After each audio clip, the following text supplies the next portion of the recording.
Welcome to my series on diversity of thought. My name is Neela Bettridge. I'm an executive coach and I also work with multinational teams on the areas of diversity, women in leadership, but also on team performance. I hope you really enjoy this series with these really interesting speakers, all talking about their different takes on diversity of thought. Hope to hear from you soon. Welcome, Melanie. Hello.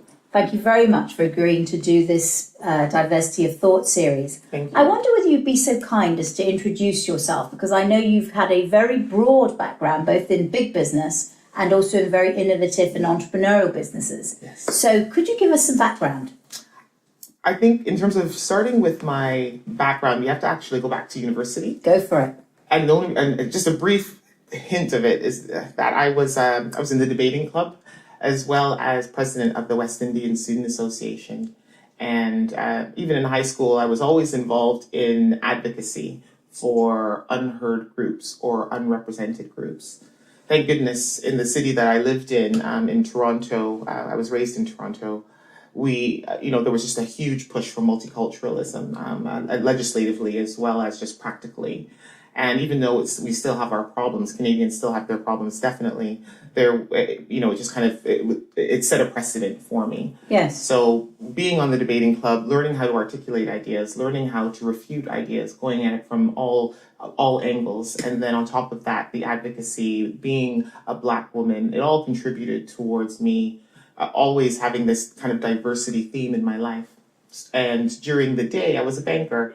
And I became a banker and then a strategist, and I worked for some of the largest institutions and brands in the world. And so I had this hybrid complex of, diversity thing. From my 5 to 9, I was a diversity advocate, and my 9 to 5, I was working with large organizations with, kind of operational, structural change, innovation as well. I'm traveling all over the world and being able to see what the art of the possible was. And so undoubtedly, those two have influenced where I am today.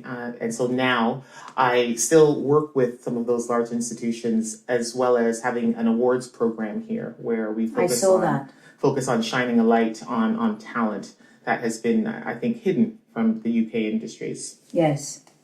And in terms of diversity, what does that mean to you in practice? In practice, well, I would say theoretically, diversity at its core is difference.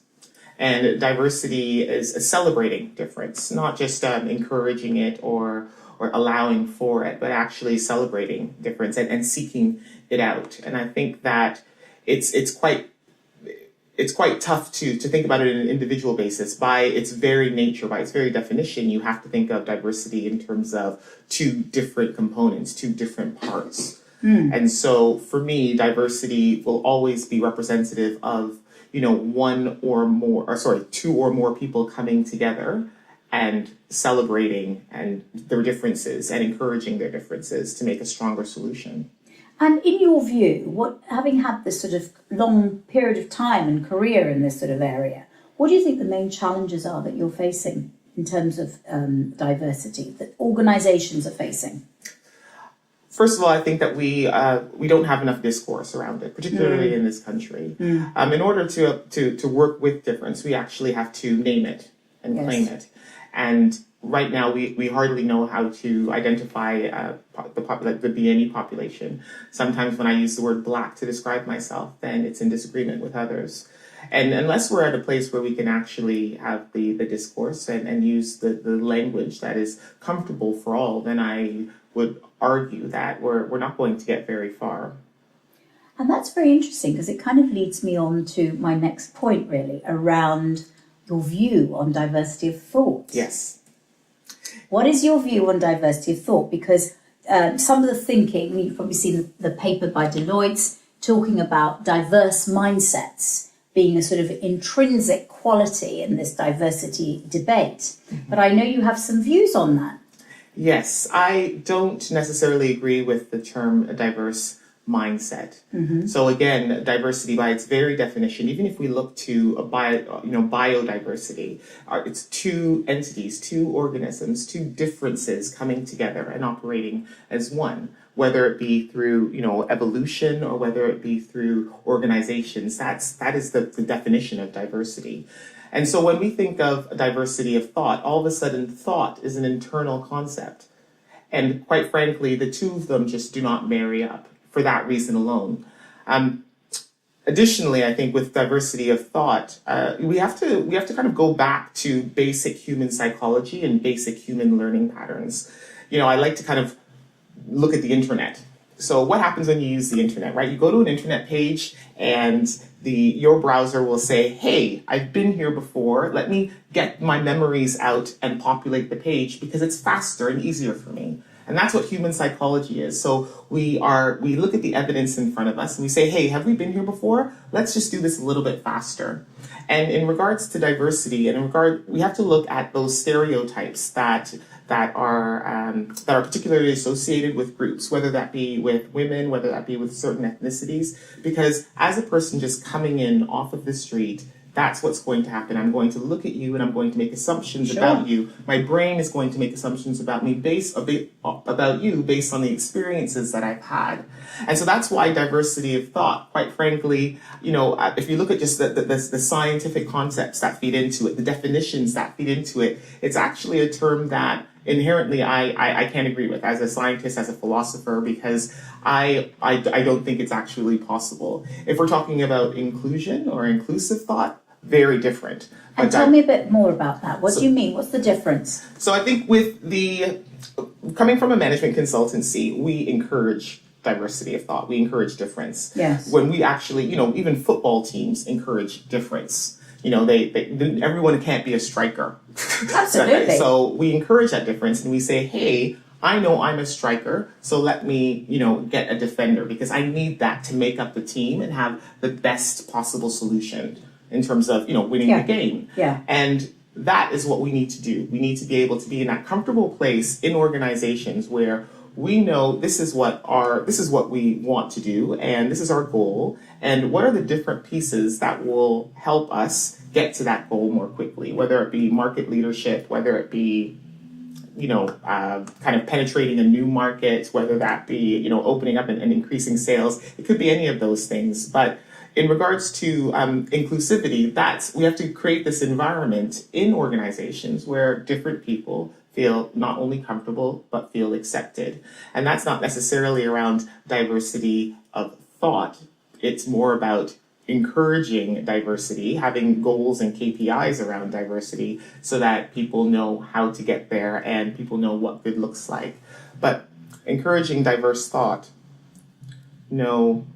I think that individuals should be comfortable in regards to what they bring to the market, what they bring to the table. And then naturally they should be able to look to their side and say, but you're completely different from me. And that is an advantage to our team rather than a disadvantage. Yes. But having diversity in thoughts inside of you, actually the concept doesn't exist. That's really interesting what you've just said, because what I'm hearing here is a lot of the terminology around this, as you know, is talking about diversity of thought.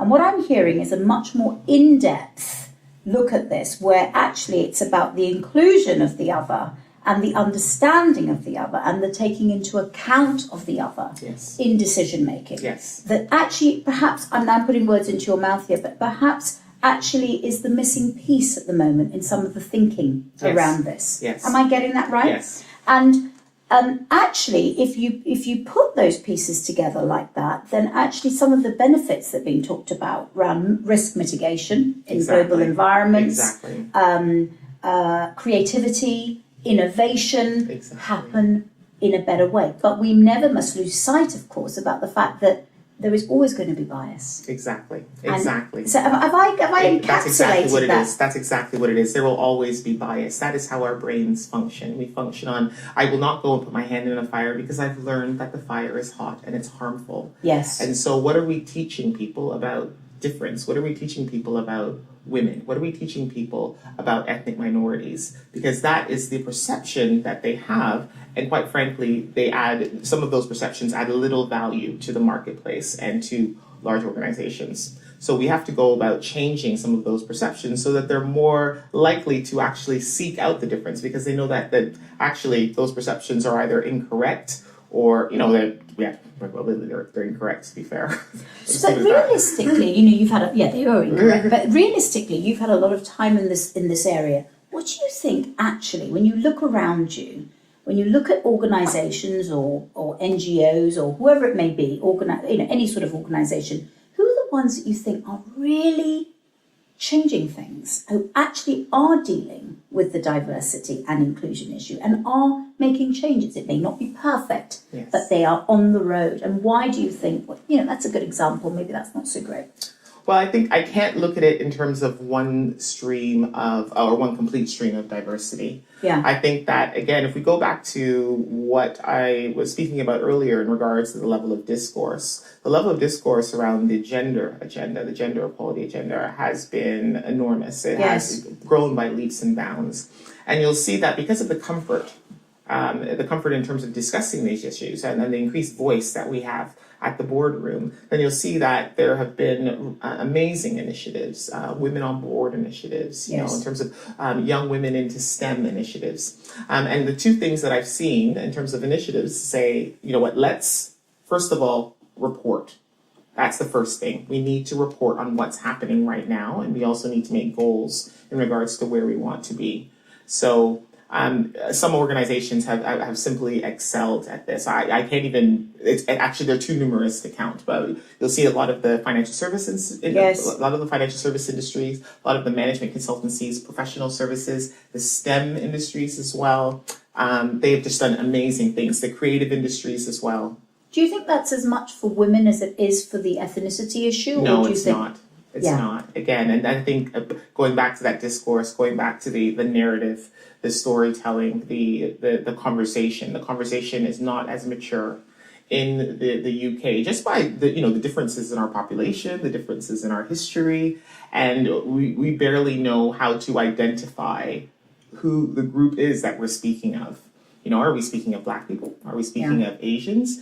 Asians are actually, Asia is a continent. So when we talk about Asia, are we talking about, Japan? Are we talking about China? Are we talking about Southeast India? Are we talking about Bangladesh, Pakistan? Sikhs, Muslims? And we don't even have that down, really. Yes. So how can we expect to actually, if we can't report on how companies are doing, we can't report on how people are doing, how the groups are doing, and we can't look forward and say, well, this is the delta that we expect, this is what we're going to aim for.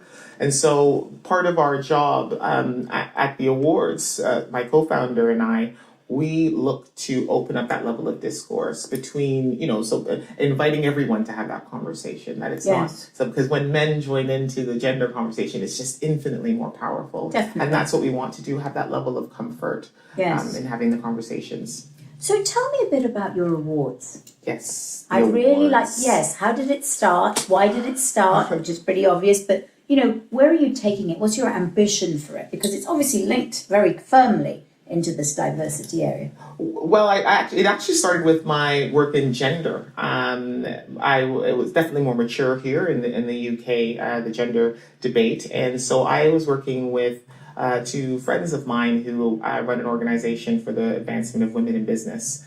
And one day we were having a conversation, and it came out that we wanted to start an awards program for our Black British people, and so let's call it what it is on the tin, the Black British Business Awards. And Sophie and I, we joined up to create an awards program that it was entirely positive, entirely inclusive. Yes. That means that it was not just about for us, by us. It was not Black people celebrating Black people.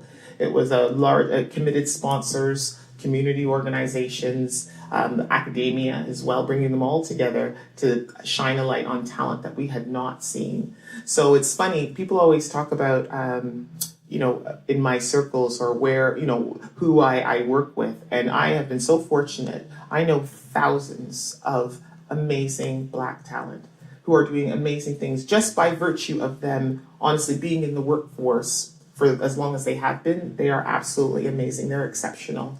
And I've seen no reflection of that. There was a year where I was looking at our if we look at our soaps, if we look at our TV screens, if we were looking at the experts that are on the news, if we just see kind of popular media, there was no representation of the banker, the doctor, the CEO, the physicists, the Yes. space scientists. We didn't see any of those guys, and so it was it was an entirely positive movement to say, hey, did you know that they exist? Because it might change your stereotypes just a little bit, and it will help the conversation.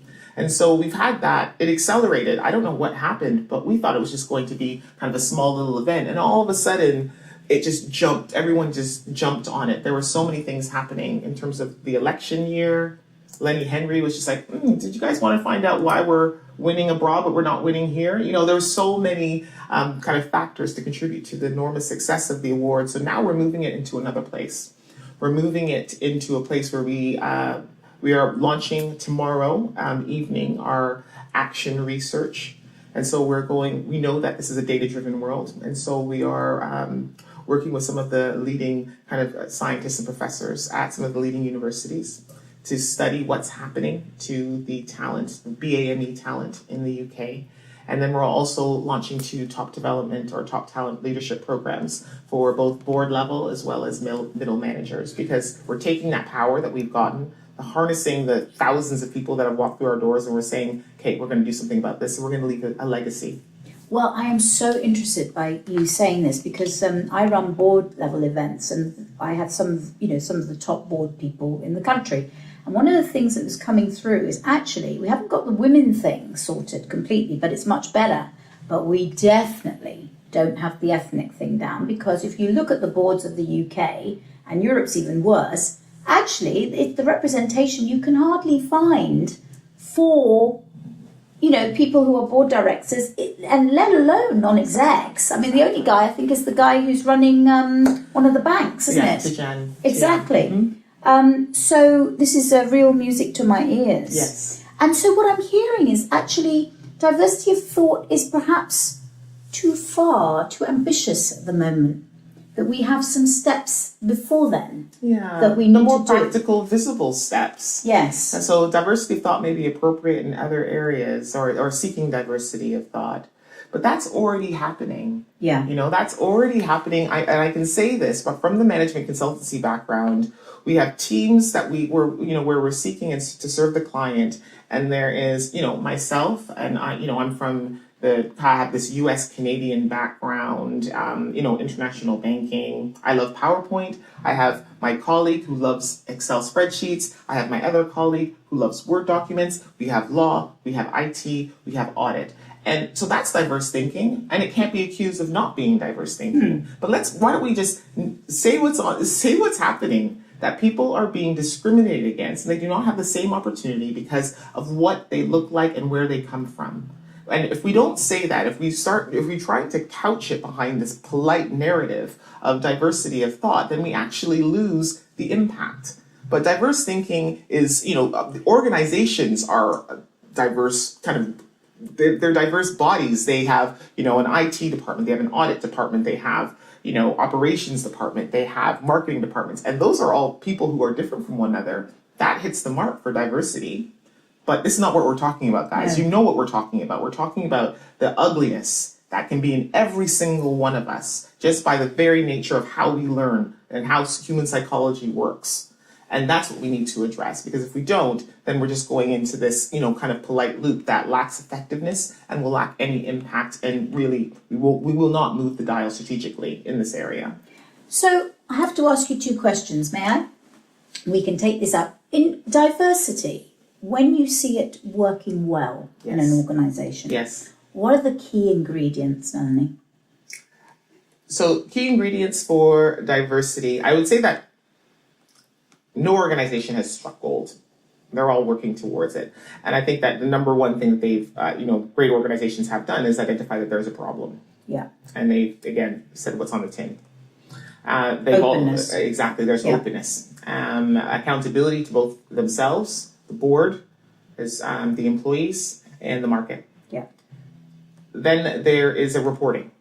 So they need to have the reporting in place. They need to figure out where everyone is, what's happening here. And not just reporting in terms of numbers of bodies, but also, if you can go really far like that, kind of the Ferrari version of it or the Rolls Royce version of it would be to say, how well are those people doing?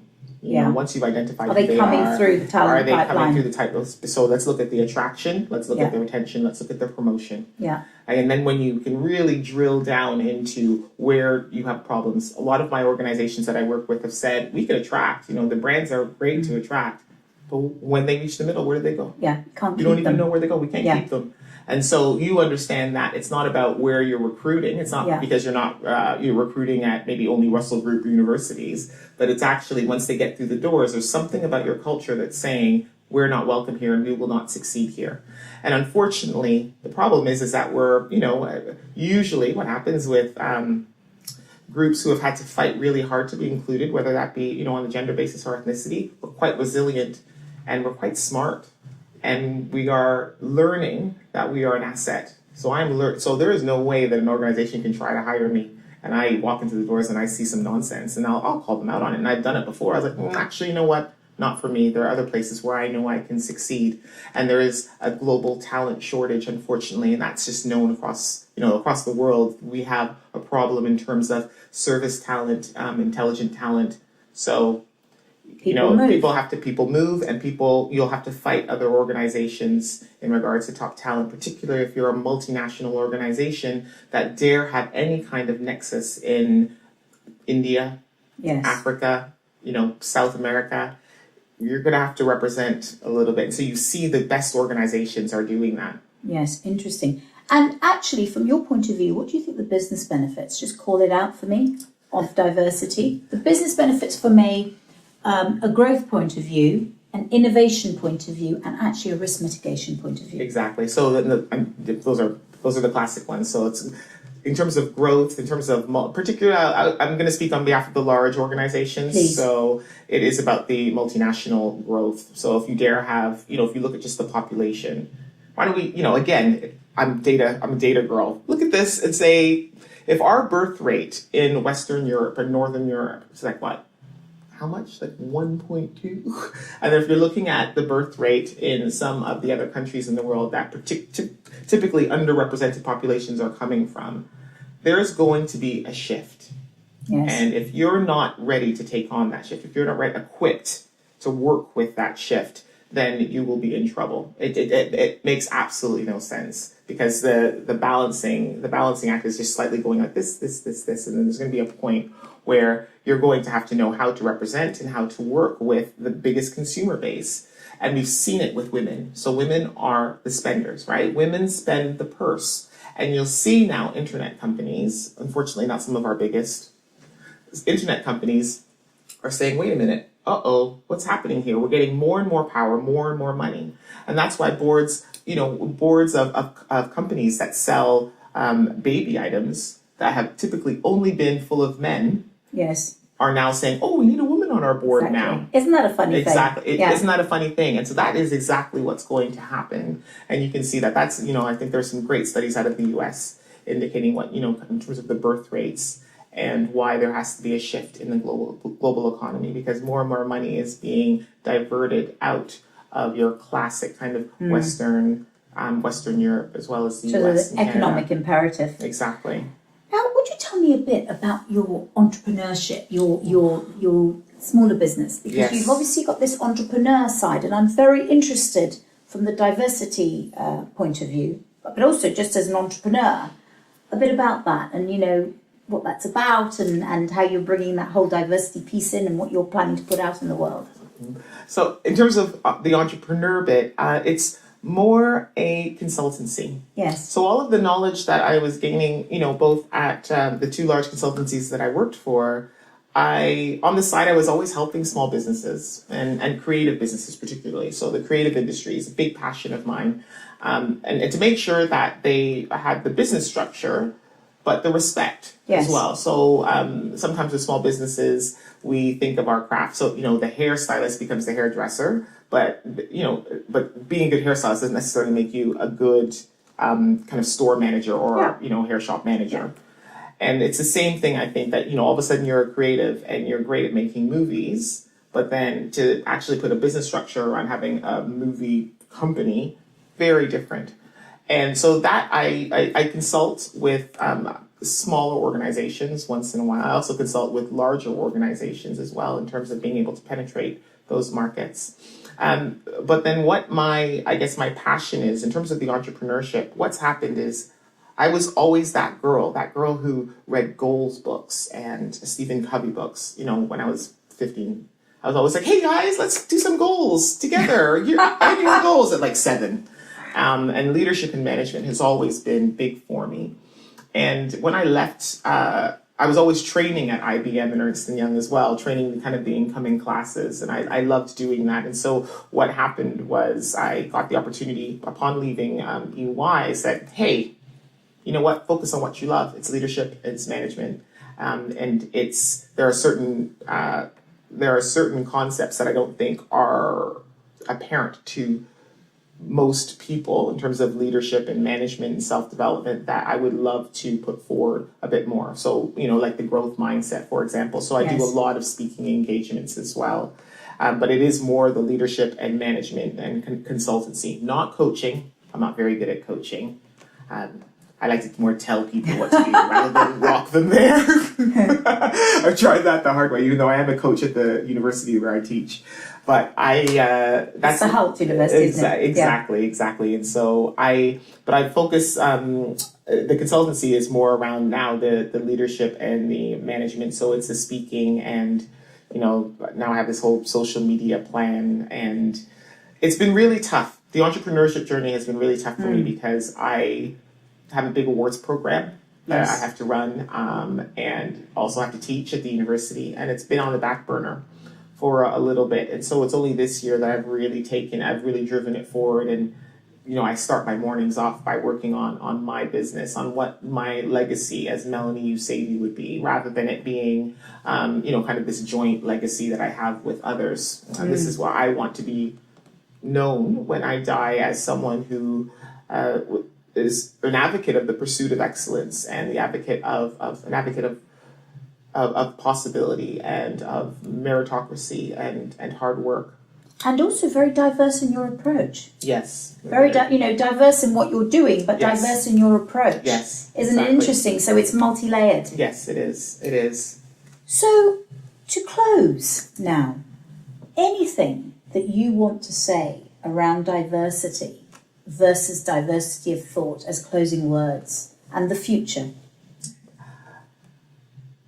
I would like to beg all diversity practitioners, whether they be independent or in large organizations, to not get caught up in the concept of diversity of thought. I want you to be able to say out loud the things that you know are happening in large organizations, in our public offices. Say exactly what's on the tin. Please don't use the term diversity of thought when we can't even get past what a person looks like. Fantastic. Thank you very much indeed.